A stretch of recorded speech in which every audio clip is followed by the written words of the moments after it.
The following program is a dramatic reenactment. Certain events have been altered and names have been changed. The story you're about to see is based upon first-hand accounts of the actual events. The world's most elite fighting force launches a bold rescue. Within the walls of the U.S. Embassy in Mogadishu, hundreds seek safe haven. Outside, a civil war erupts. The Navy SEALs race into a nation in collapse to save civilians and diplomats from certain death.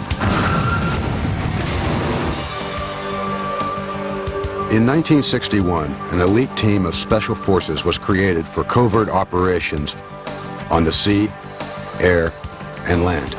Their missions have been kept secret for national security reasons. Who they are, what they do, has remained shrouded in secrecy. Now, based on first-hand accounts of classified operations, these are the untold stories of the Navy SEALs.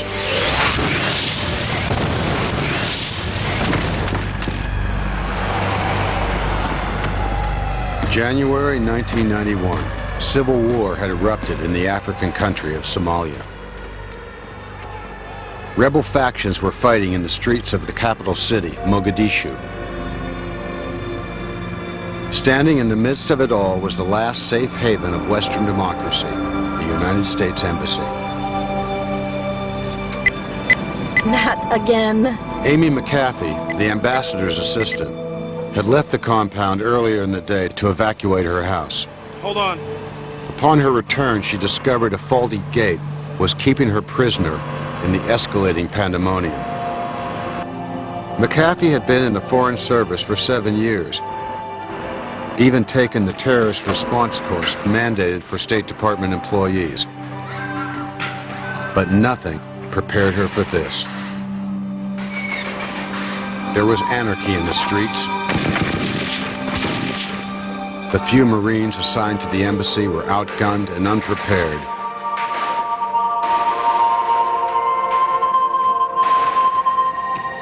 Widespread looting had broken out. The situation was quickly becoming desperate.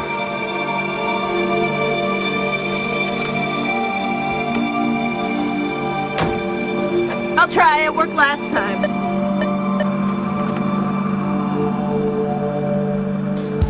Teenage boys high on a drug named Ka became armed terrorists, driving what they called technicals, or pickup trucks mounted with machine guns. They would kill at random.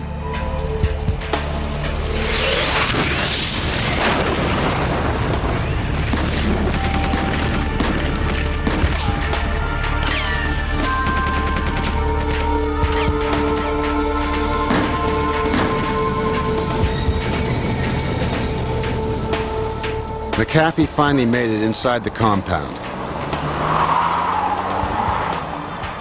How long it would remain a sanctuary was not clear. It was time to evacuate Mogadishu. But how?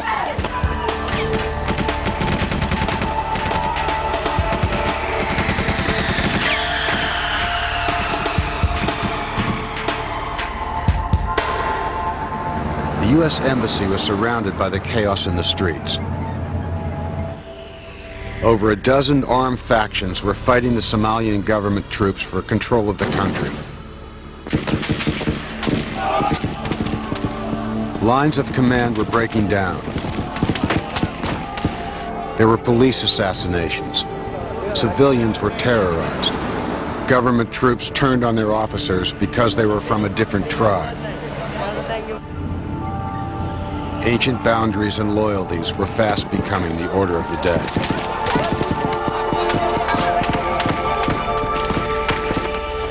Secure line. U.S. Ambassador Frank James, a veteran diplomat, had seen this coming. 23 years in foreign service had taught him one thing. Diplomacy is the first thing to be sacrificed during a civil war. Survival was the only law. The ambassador and his staff had rehearsed for emergencies.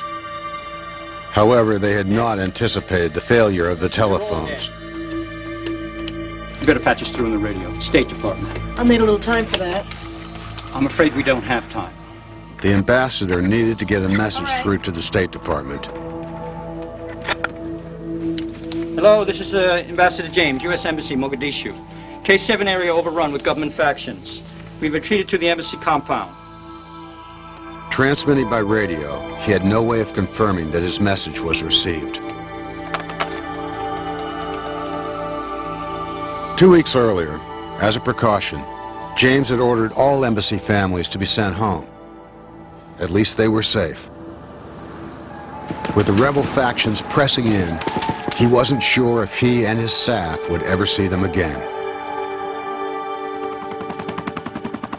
In January 1991, the focus of America's military attention was in the Gulf, preparing to oust Saddam Hussein's forces from Kuwait. The world watched as military leaders mobilized a massive joint task force to invade Iraq. War was imminent.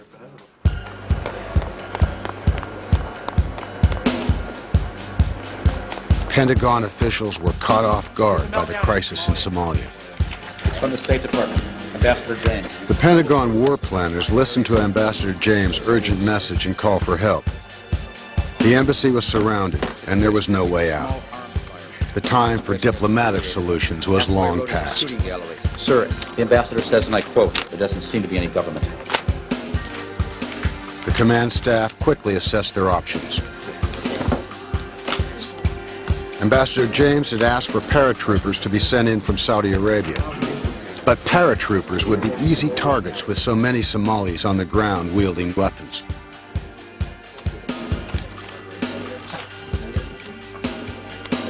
Their only hope was a SEAL team on board the USS Guam in the North Arabian Sea. Just the force needed for a complex evacuation.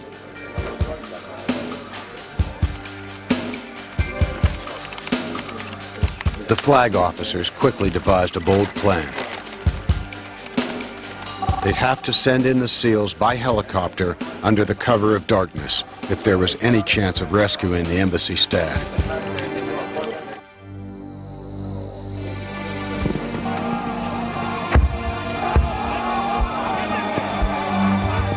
Word had spread that the American embassy was the last safe haven in the city. Diplomats from every nation were asking for refuge.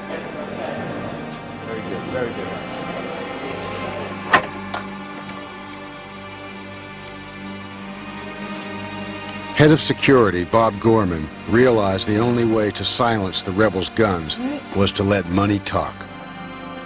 He had learned during his stint in Mogadishu that anything could be bought for a price, especially now under mob rule. The chief instigator of this practice was a man who dubbed himself Major Saeed. Though he was only a local police official, he ran his own protection racket and reign of terror. He was an opportunist and quickly realized he could profit from the current chaos.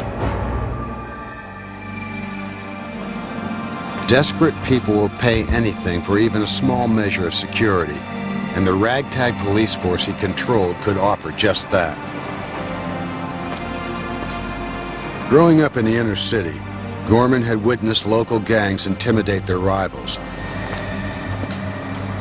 He understood Saeed's methods and motives.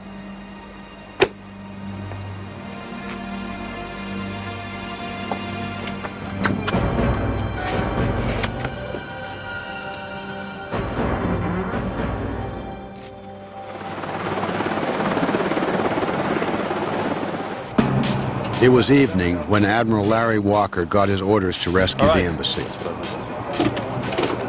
Although his men were well trained, they had little time and information. Walker needed both for a successful mission. If there was one man he could trust to think on his feet, it was Lieutenant Commander Mike Dillon. A veteran SEAL, Dillon had proven himself in several conflicts. Come on in, get yourself situated. Beyond his tactical proficiency, Dillon was politically savvy as well. The Admiral considered him perfect for the job. But the mission would still be extremely difficult. Getting there was the first hurdle. The SEALs, along with a backup squad of Marines, would fly hundreds of miles by helicopter. Using night vision goggles, the pilots would navigate through the darkness. Your job is to get in there and make sure that the ambassador is secured and kept safe. Any questions? Admiral, any idea what kind of firepower we're going to see when we're on the ground? Most likely it'll be AK-47s. Once inside the embassy compound, they would reinforce and hold a perimeter tentatively held by the U.S. Embassy Marines on the ground. The SEALs were to ensure the safety of the ambassador and to hold off any advancing forces until the ship could steam closer. Then they could carry out a full-scale evacuation. Sir, we're receiving an unsecured message from Ambassador James. Put it on speaker. Hello, this is Ambassador James, U.S. Embassy, Mogadishu. K7 area overrun with government factions. Request you send rescue operation with all possible haste. Let's go, gentlemen. Let's go, guys. Wake up. The SEAL team left the deck of the Guam that night, uncertain of what lay ahead. They only knew that innocent people were trapped and needed to be rescued.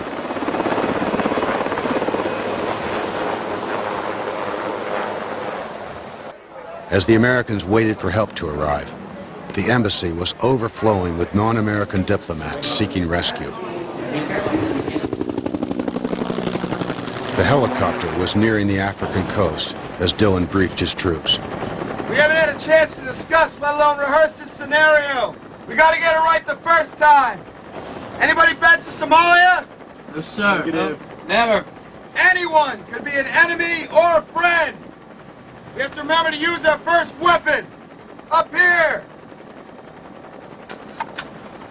Let's be vigilant and professional, gentlemen. Each man checked and rechecked his equipment. Though they were safe for now, waiting and wondering seemed worse than any potential conflict that lay before them.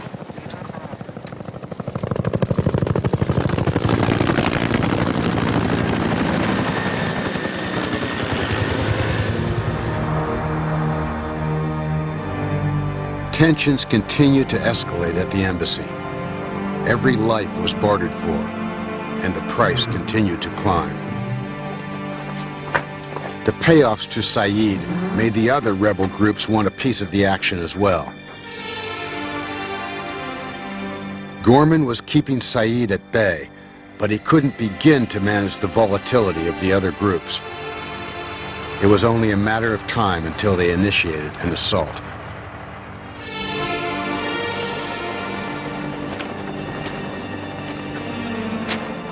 Based on my calculations, we're only a few minutes out. We're gonna be inserting from the south here, heading up over the airport. Most of the fighting's in the northern section. Boss, this map's outdated. It's all they had on board. Their information was obsolete, their intelligence data virtually non-existent. They couldn't afford to reconnoiter the city looking for their touchdown point. They'd be the only chopper in flight around Mogadishu, making them an easy target. All right, we're gonna be coming in from the... There was heavy fighting in the north of the city. The pilot took a low-level insertion profile from the south, hoping to dodge enemy radar. Flying in at 150 knots and only 100 feet off the deck made for a rough ride. But it was about to get rougher. Hold on, we've been painted! The enemy radar found them and locked onto the chopper. They dropped even lower and avoided enemy fire, screaming in at 75 feet above the ground.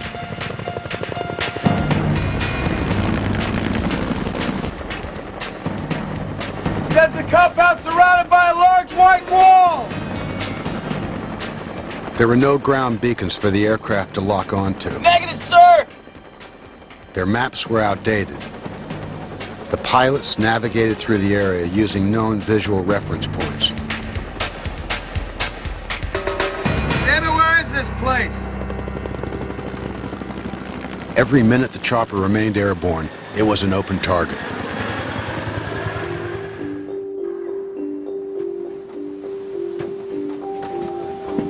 Saeed was content with the money he had extracted from the Americans.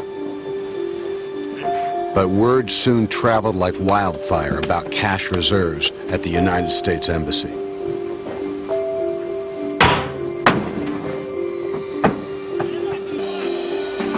Determined to get their share, other Somali factions began storming the embassy.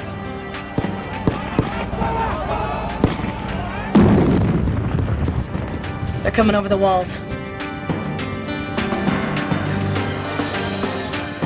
The fighting in the streets was spilling over into the embassy compound. Hit those lights. Over a dozen rebels wielding AK-47s were seconds away from ransacking the embassy compound, and there was no way to stop them. The 6 Marines stationed at the embassy were no match for the attacking rebels.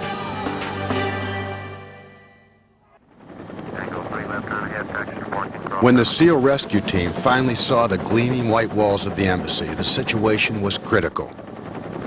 The Somali soldiers began their assault on the embassy. Hold on, boys, while I thin them out. The pilot banked the helicopter. The 100-mile-per-hour downdraft blew the Somali looters off the wall like paper.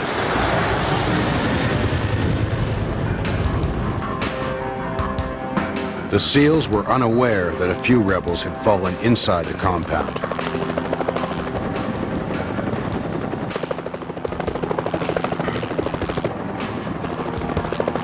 Once on the ground, first priority was to secure the embassy grounds. Even one well-placed bullet from close range could disable the helicopter.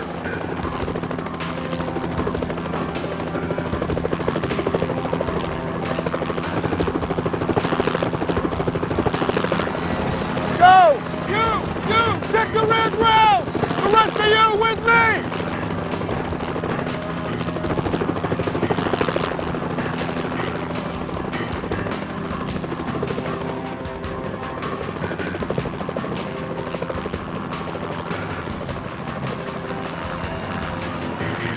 Contact left! Suddenly, they were confronted by the rebels who had scaled the wall.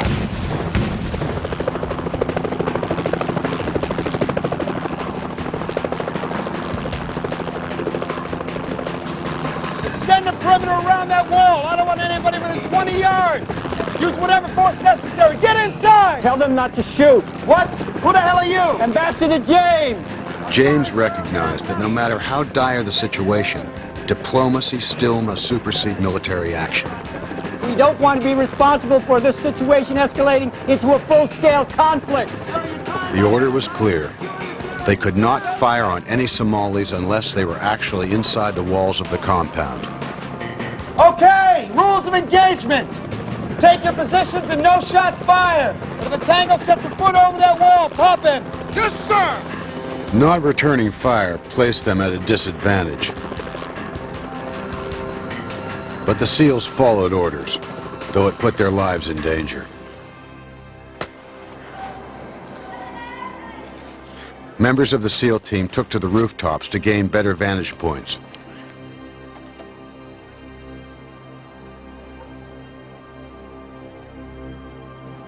Word of the SEALs' arrival spread quickly through the streets. The havoc outside the walls died down. The soldiers and cruising technicals had disappeared, at least for now. They're ready to load the chopper now.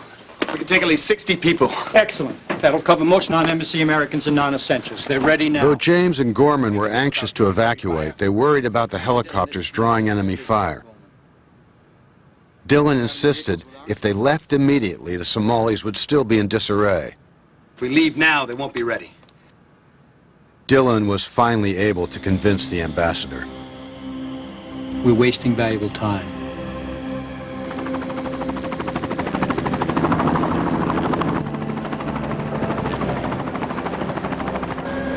Dylan and his men would have to load the chopper quickly before the Somalis could respond. The chopper could hold only 60 passengers, but there were at least 3 times that many at the embassy. The others would have to wait until the Guam got in closer.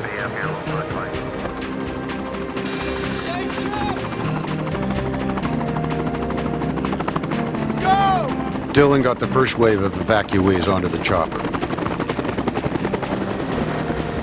But they weren't safe yet.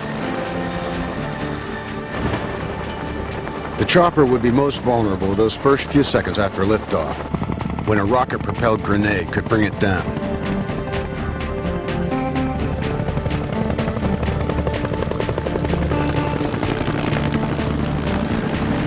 There she goes. That's it. Thank you for flying U.S. Navy, ladies and gentlemen.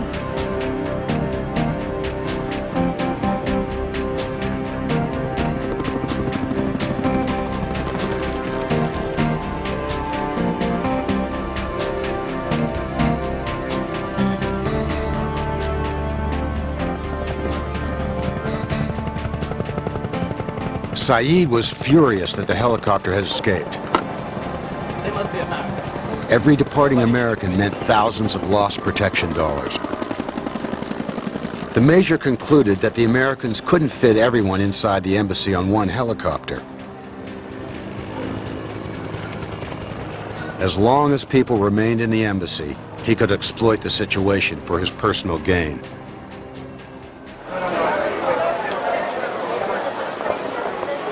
An eerie calm descended over the embassy, which only served to heighten the SEAL team's concern.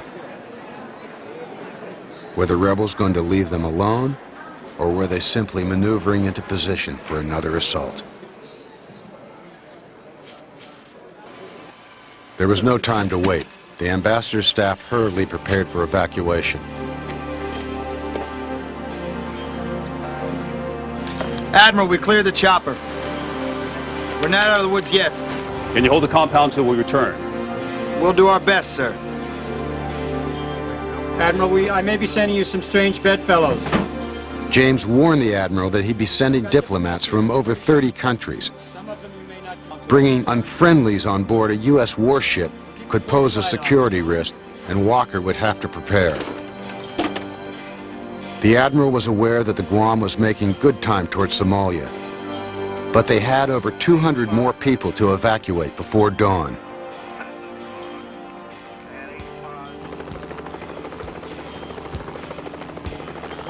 Refugees still tried to make their way to the embassy, but that was becoming increasingly difficult, if not impossible.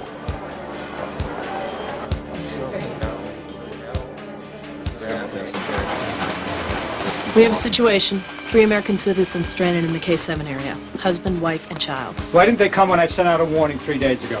Their electricity's been out. How far is it? Where did you say it was? K7. About 6 blocks. 6 blocks through a shooting gallery of rebel forces. It could be a suicide mission for the SEALs, despite his noble objective. Because of his extensive experience, Dylan would have to lead the team, leaving a few of his men behind under Gorman's command. Let's go. The embassy still had 2 of its light armor utility vehicles that hadn't been destroyed or lost to extortionists.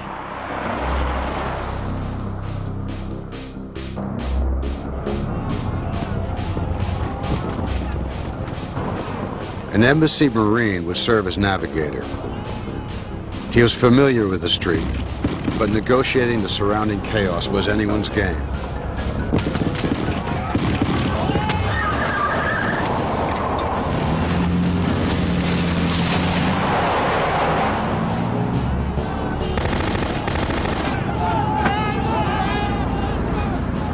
SEALs are trained to think clearly in the midst of uncertainty, and Dylan was determined to assess and respond without distraction.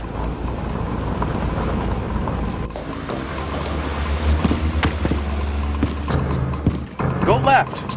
We'll dogleg over. James could not officially authorize the use of weapons outside the compound. However, it was understood that the SEALs would use whatever force necessary to rescue the stranded Americans. Commander Dillon wasn't going to provoke an incident. If he could avoid using his weapons, he would.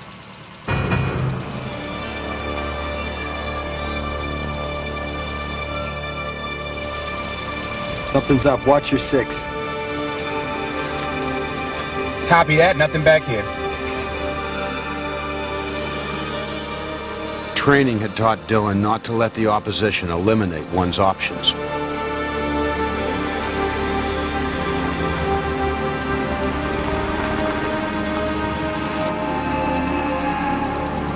Correction, sir. We have a little traffic behind us. Looks like a technical. Thanks, I see it. Giving these ace mechanics up here another second.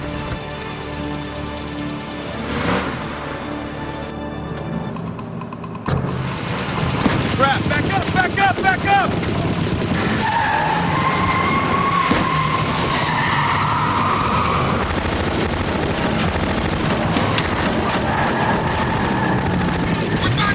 We boxed in! Follow my lead, stay close!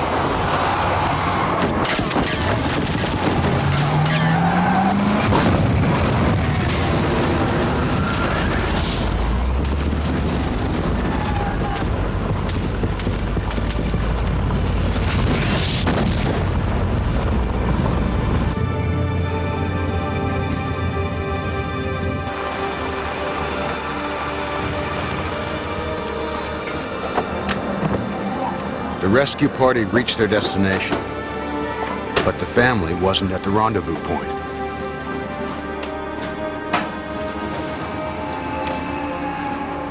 Where are they? They were supposed to be right in the doorway. All right. Plan B.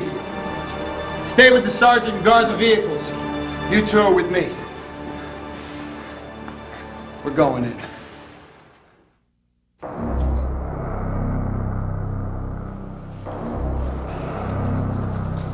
Though the building was quiet, the SEALs remained vigilant.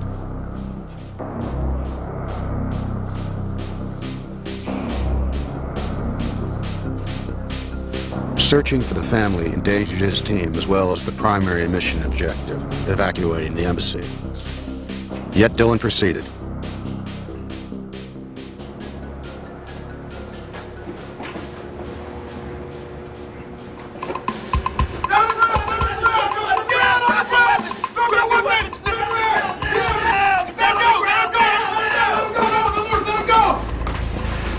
Dillon kept to his objective. They had to find the family, and they had to find them soon. They thought they'd found the right place, but what greeted them certainly didn't sound friendly. Put your weapon down! Put your gun down! Now! Now! Now! Put it down! Stop! Stop! Grab the barrel of my weapon! Don't shoot! Don't shoot! Put it slowly, sir! Slowly! Step away from the weapon! Let me see some identification, please. Very slowly, sir.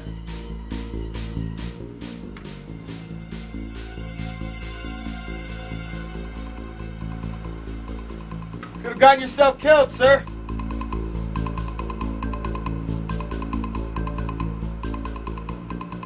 All right, let's get out of here. Follow me. Stay close behind me. Take the lead. Back at the embassy, the sentries waited for the return of the rescue team. It was quiet. Maybe too quiet. Hey guys, what's going on at the front gate? Over? Not sure yet. It looks like we got company.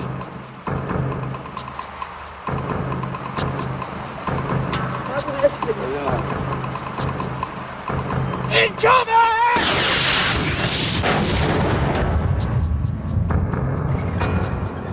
The rebels had launched another attack. What the hell's happening? Damn, that was close. As they stopped to reload, the rescue team returned to the embassy. Outflanked, the rebel soldiers fled. Situation diffused. We see you. The gate's opening.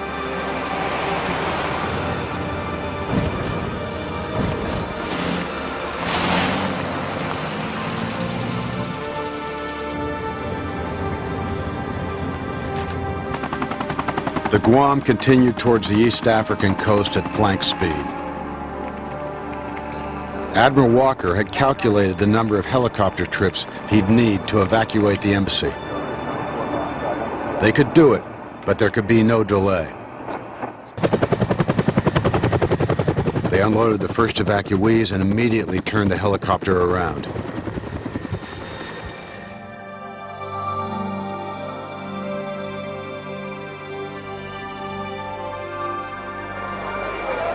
Unbeknownst to Walker, diplomats from other countries were pouring into the embassy looking for safe passage out of Somalia. Ambassador James and his staff were faced with the most difficult decisions. Only American citizens and those with proper passports could be evacuated without violating international law. Even Somali nationals that had worked at the embassy for years had to be left behind. It was diplomatic triage, and James certainly didn't relish the task.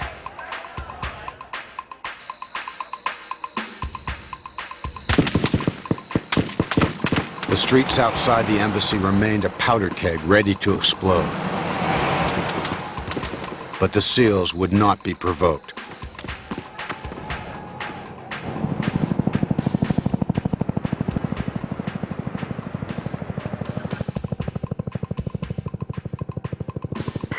They're back. Here's the chopper. They landed safely again. However, with the rebels now aware of the helicopters, the second trip back to the ship could be even more dangerous than the first. The Somalis could lock onto their flight path and possibly bring the aircraft down. 1 o'clock, I got 5. That's 9. Boss, looks like we got visitors at the gate. On my way.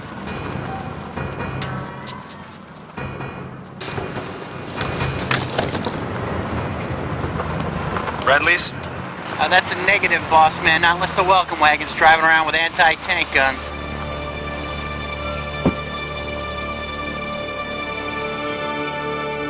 Major Saeed had returned. His arrival threatened the evacuation effort. What do you think, boss? I don't know. Let's take a look.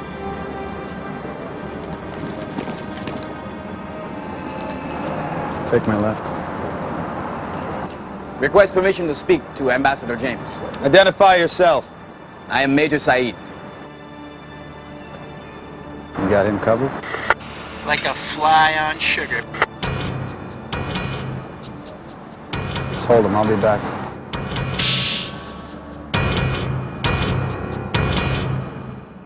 He's got an anti-tank gun in his truck, 10 men, and a grenade in his hand. Ambassador James and Gorman explained to Commander Dillon that Saeed had been soliciting bribes for safe passage. But Dillon saw a way to turn the tables on Saeed.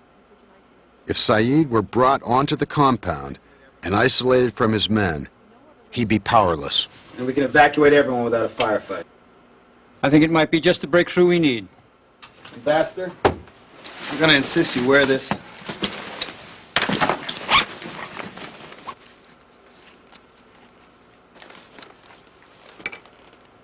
The meeting was risky, but they counted on the one thing that would distract Saeed: money.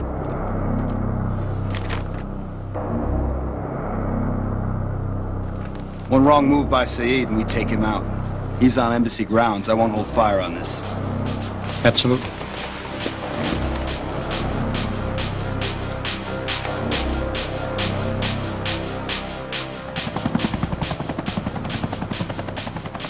The boarding evacuees would have to wait for James and the SEALs to deal with Saeed.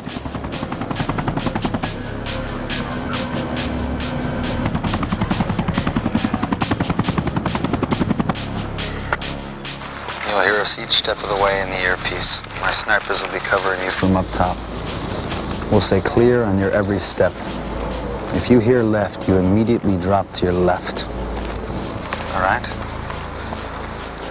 Cough, if you understand. Good luck, sir.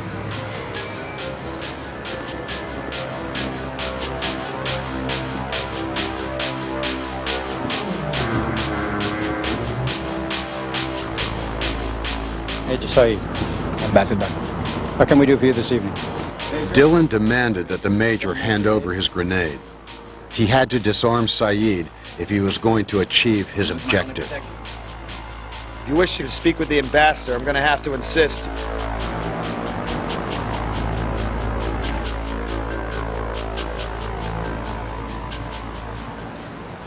Saeed reluctantly agreed to give up his weapons.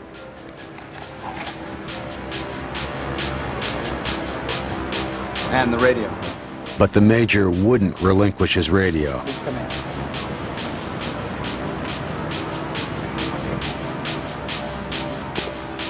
If their plan was to be successful, they had to get the radio.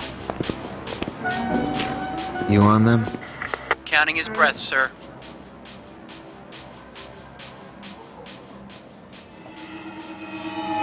Dillon had emphasized to the ambassador that he was about to enter the diplomatic negotiation of his life. One wrong move on his part, and they would all pay a price.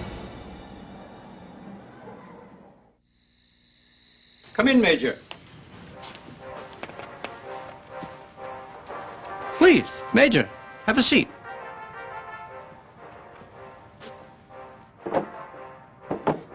The ambassador's first task was to put the Major at ease.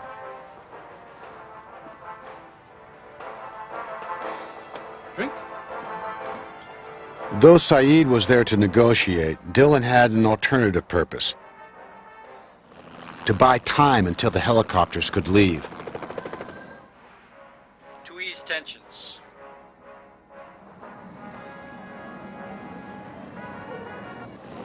Their every move was being watched by the SEALs just outside.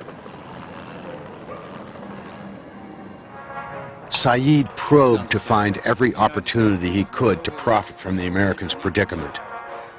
He even offered to protect them during their evacuation. Ambassador James downplayed the evacuation, saying they were simply relocating staff until things settled down. Start loading them up. With Saeed distracted, they could now continue with the evacuation. But before they could fly, they'd still need to get that radio.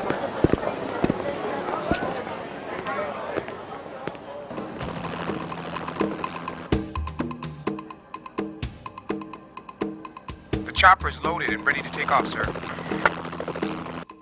Then my men can help.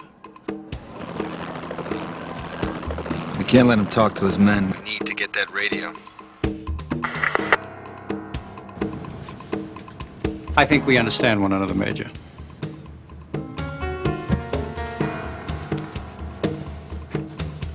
Amy, would you bring in the keys to the cash box, please? Thank you. If you would follow me, Major.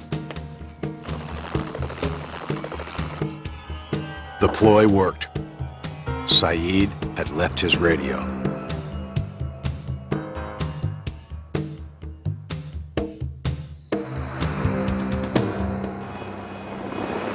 The helicopter made a run for it. Saeed's men didn't fire. If they did, the Americans might kill Saeed.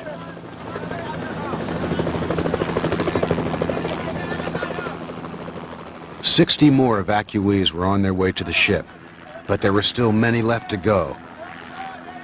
It would take only 10 minutes for the next helicopter to arrive.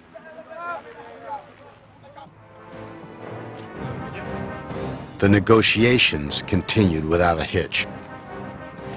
Would you consider this an adequate down payment? The sound of the music blocked out the helicopter's departure, and the money placated Saeed.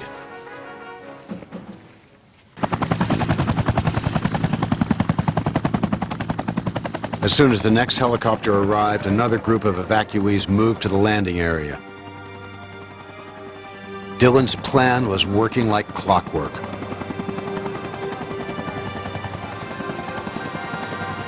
Cigar, Major. The ambassador continued to play the generous host, buying precious time.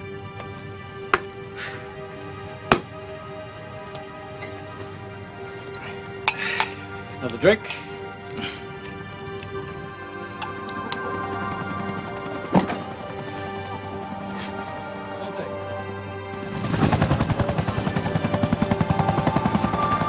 One by one, the choppers came and left with their cargo. Saeed was playing right into their hands. The plan was on track. By now, the Guam was just off the Somali coast. The choppers were turning around in minutes.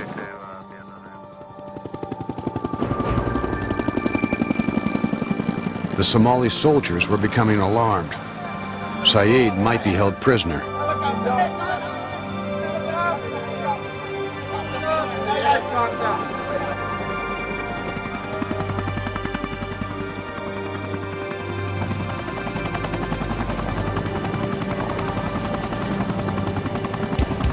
Is this the last of them? One more group, sir! How's the ambassador holding up? Like long-lost friends.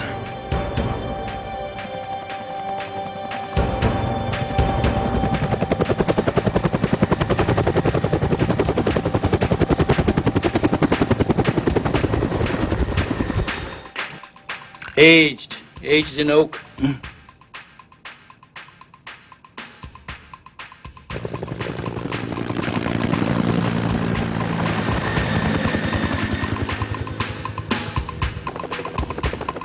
Dawn was minutes away. This was the last time the chopper could safely land under the cover of darkness. Everyone leaving the embassy had to be on this last helicopter, including the SEALs. That's the last of them, sir! We've got an empty house! Round up the men! I'll get James! The Somali soldiers could wait no longer. They began their assault.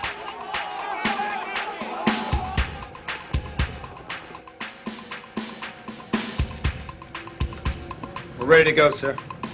What? My radio. You lied. Major?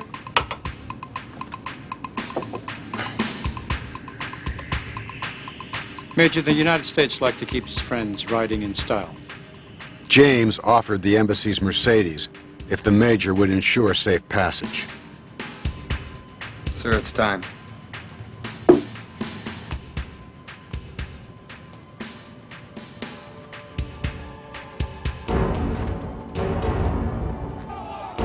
But before the helicopter was fully loaded, the Major's men forced their way into the compound. The ambassador and Dillon didn't know if Saeed would take their final bribe or retaliate and shoot down the last helicopter. They're breaching the perimeter. They're coming through the front gate. They breached the compound! They breached the perimeter! Let's go! Let's go! Let's go! But leaving now was a gamble they'd have to take. There was no time to lose. The embassy was under attack. President accounted for! Yes, sir! Let's go! Let's get out of here!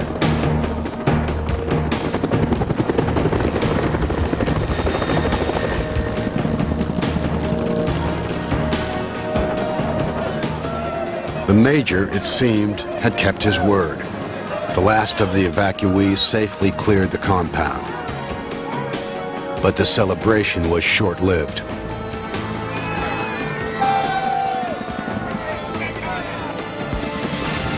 An evasive move by the pilot barely dodged an incoming missile.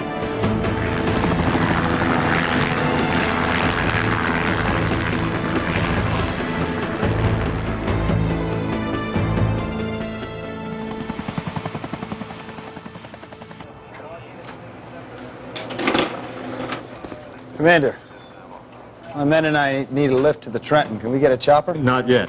The Admiral wants a debriefing with you and your SEAL team immediately down in the conference room. So much for rack time.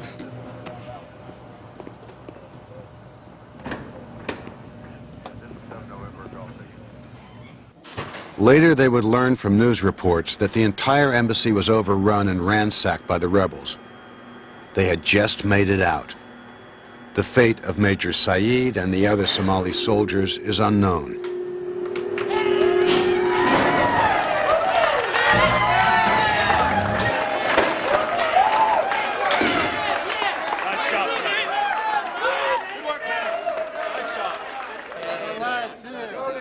Overall, it was a mission executed flawlessly.